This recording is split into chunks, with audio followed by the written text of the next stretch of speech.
Hello Panyasa Voice Box Nkuluwina ochikonda chipani cha United Democratic Front UDF akuwafunsa anzathu osapota chipani cha Democratic Progressive Party DPP kuti chiganizo chokuti atupere muluzi komanso chipani cha UDF apita kukapanga alliance ndi chipani cha Malawi Congress Party MCP mukuchitenga kuti kodi atupere muluzi analakwitsa kupita kukakhala nawo pamwambo okumbukira chilima kunthungwa kodi chimenecho chikhali chifukwa chokuti mpakana anthu muyambe kulankhula zinthu kuti ayi atupere muluzi wa joina MCP kumene kotu ndikulankhula kwa mkulu ameneyu ndipo akamaliza timafuna kuti mutiuze maganizo anu in the comment section below mwachizolowezi pompano pa Nyasa Voice Box.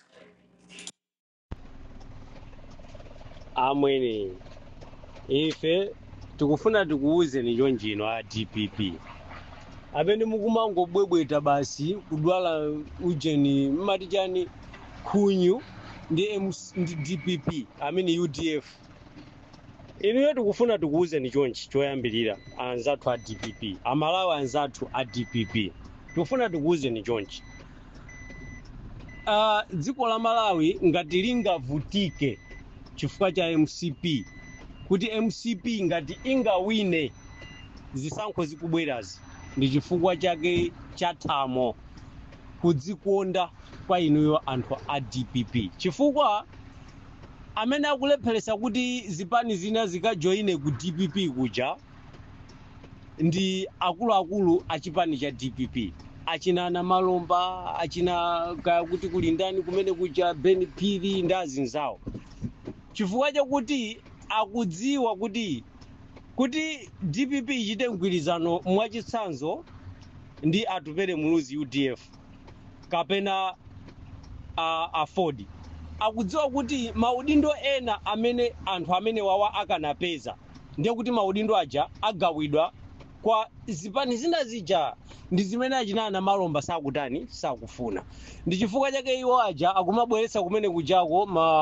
malamulo ena ake makondishoni ena ake opangisa kuti azipani zina zija aziopa kuti nanga ndichoncho ndiye kuti tikuyendera limodzi ndiye kuli bwino basi unaliyense ayende payekha ndi chifukwa chipani china chilichonse chikumauma mtima kumanena kuti ife tiyenda patokha amene akuti funa ife abwere pambuyo amene akuti funa ife abwere pambuyo chifukwa chachinana Malomba mukumabweretsa mfundo zina zake zokhwima ujeni zoti anzanu opanga nawo partnership yo akanike aopere kutali mwatimveseti tu muli ndi mentality yofuna kupha zipani zina vuto limene muli nalo namba 2 ndi limenelo muli ndi moyo ofuna kupha zipani zina ndi chifukwa cha UDF ija atupere anayankhula kuti ifeyo tazindikira kunena kuti pali zipani zina zimene cholinga chawo amafuna kuti chipani cha UDF chitani kodi chithe basi chingotsala zina koma chisalazike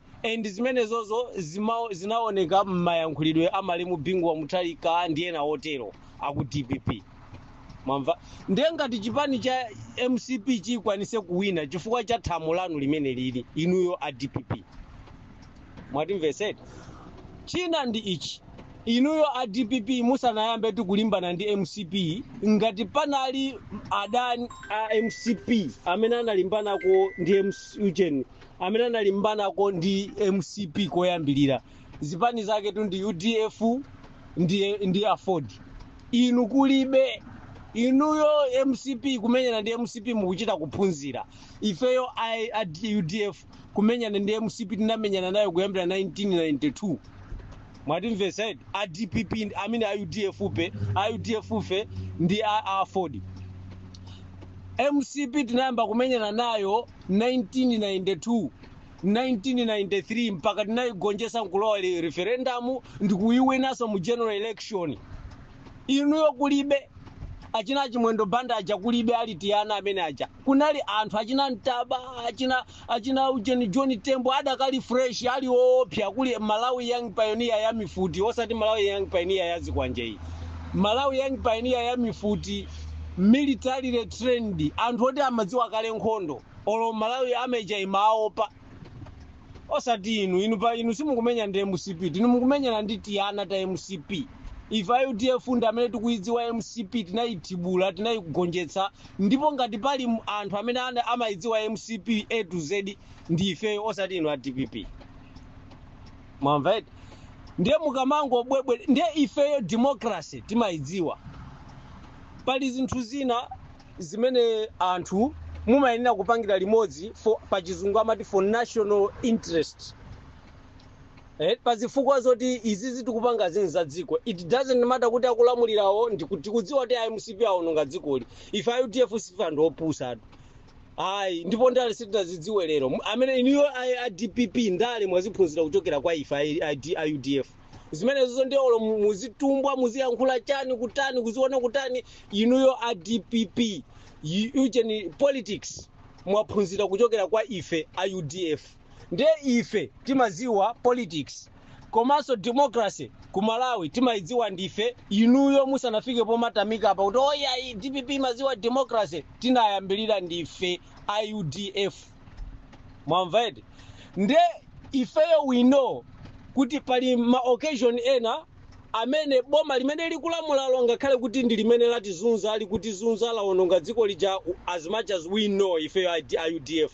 Koma pali zinthu zina zimene mumayenera kutengapo mbali chifukwa kuti zinthuzo nza dziko lonse. Imfa ya chilima siya akubanja kokha, imfa ya chilima siya IMCP okha, imfa ya chilima ndiya anthu a dziko lonse la Malawi. It doesn't matter kuti ndiwe wa DPP kaya wa UDF kaya wa Ford kaya wa chani, koma imfa commemoration imene ijayo chikumbutso chimene cha wina aliyense. It doesn't matter kuti IDP Eugene timasiyana politically ma ideology ndosiyana, koma ngati tsiku lokumbukira liwaja ngati government akayambisa mwambo uja kuti akutsogolera iwaja, we need to go and take part. Chifukwa kuti ife amene timachita understand democracy fetu nchifukwa tapitako kumene kuja ife a UDF. Ifeyo sitimayendera ndale za mangawa. Ife UDF amene tinabweretsa democracy ku Malawi timadziwa kuti izo zikupweteka, komano we have to be patient. Izimene apanga zathu zija zikupweteka, komano we have to be patient. Okay, izi zimene ayambisa zofunikira pa zofunikira ku dziko la Malawi tiyenera tikatengepo nawo gawo tikakhale nawo. Ndi chifukwa chake ife tili osiyana ndi inuyo anzathu a DPP. Inu mukuyendesa nkhani za mangawa zoti mwina tizimenyana kutani ife a UDF mene mulibe. Ife mene mulibe ndikufunsani funso limodzi pakati pa apaki anaitanisa msonkhano wokhuza za election. Kunali msonkhano ndithu kunapita umene chama activist osiyana ina Boni Kalindo ndani kumafunsidwa mafunso umene kujako anaitana zipani zonse. Chifukwa chani niyo kumene kujako simunapiteko? Chifukwa chokuti ponera osanena kuti chifukwa kumene kubwera MCP ndiye apaki ife kumene koko sitibwera. Mupange nawo iwowo ife tizapanga mukazapangisa msonkhano wina. Bwanji simunanene choncho. Munapita chifukwa kuti zinthu zija ndi za dziko lonse lapansi, za dziko lonse la Malawi. 10 Juni yu amene akupitayo, 10 Juni yu wapitayo, simuzampezanso 10 Juni wina apapa until next year 10 Juni woti mukakumbukire za imfa ya chilima. 10 Juni woyenera kukumbukira imfa ya chilima ndi leroli limene inu mwanyozera kupitali chifukwa kuti mukuti mumtima mwanu muli ndi mangawa ndi amene akulamula. Of course mangawa amene tili nawo ife ndi nkhani ya ndale mayendesedwe a dziko. Sitikugwirizana ndi MCP ku nkhani imene, koma pa nkhani ya chilima there is no difference panepopo. Timayenera kuyika zimenezo uko tonse ndikupita. Kaya mukakhala mbali ina zili ndi inu, kaya mukakhala mbali ina zili ndi inu. Komano zinthuzo mukuyenda kukapezeka chifukwa tizikuchitika lero pa 10 Juni kumalo kumene kunaphedwerako tonse timakhulupiliratu, even inuyo ife timakhulupirira kuti chilima nachita kuphedwa ndi MCP pa nkhani ya maudindo yomweyi. We all know about that. Koma inuyo politics yanu mumachita play mopusa anzathu a DPP. Nde musalimbane nda atupere chifukwa kuti anapita kumene kuja simwamuona basi akulowa MCP makuti wakuuza ni ndani. Popeza National Executive Committee imene mapanga decision imene yoyo si inalengeze kwa masapota ake ngati ifeyo, si inalengeze kunena kuti akuluakulu panopata panga chiganizo choti basi tipanga alliance ndi MCP. Inuyo sopano mukuchitenga kuti chiganizo chimenechi anzathu mukuchitenga kuti? And even akuluakulu athu a UDF akudziwa kunena kuti kungopanga chiganizo choti iwo akufuna joinane ndi MCP chipanicho achipha. chipani akuchitani kodi penepo akuchipa ndipo chafa atupele zake za panepo political future yake yaonongeka koma inu mungolalamuka apa kumuuje ni 12 mutu maubongomo atupele wapita ku UDF bambo wake kutele alandira 5 million kodi anthu mitu yanu ndimagwira